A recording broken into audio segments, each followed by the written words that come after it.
Animo patay sa magkakahiwalay na disgrasya sa kalsada sa iba't ibang probinsya.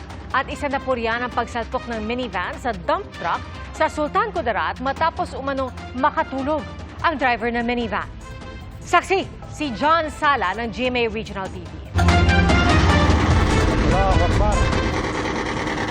Tulong-tulong ang mga residenteng yan para mabuksan ang minivan na nayupi ang harapang bahagi matapos sumalpok sa isang dump truck sa Sultan Kudarat, Maguindanao del Norte. Nasa loob nito ang 4 na sakay ng minivan. Maya-maya ay nailabas ang isang babaeng pasahero na idinaan sa likod na bahagi ng sasakyan. Dinala sa ospital ang mga biktima, pero dead on arrival sa ospital ang 2 senior citizen na pasahero nito.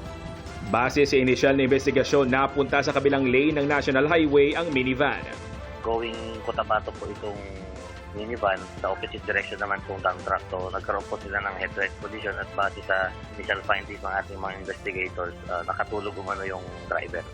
Nagpapagaling pa ang 44 anyos na babaeng pasahero at driver ng minivan na wala pang pahayag ukol sa insidente. Ligtas naman ang driver ng dump truck na hindi na nagbigay ng pahayag. Sa Zaraga, Iloilo, sabay sa pagdating ng van na yan ay ang pagtawid naman ng isang batang lalaki. Nabangga ang 10 taong gulang na bata at tumilapon pa dahil sa lakas ng impact. Papunta raw sana siya sa kapilya para dumalo ng misa.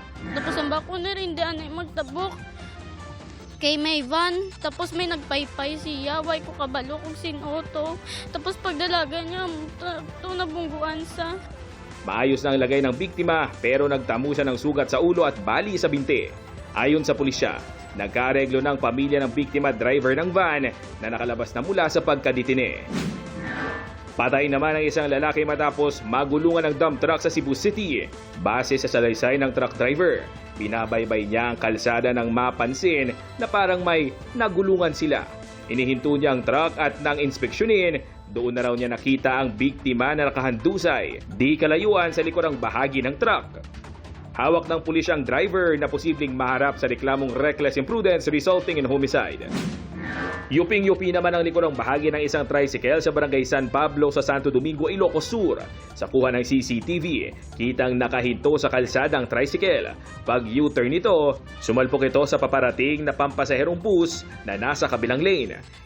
Dead on arrival sa pag-abutan ng 2 babaeng sakay ng tricycle.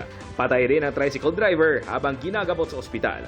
Ayon sa pulisya, nagkaareglo ang pamilya ng mga biktima at ang bus company. Para sa GMA Integrated News, ako si John Sala, ang inyong saksi. Mga kapuso, maging una sa saksi.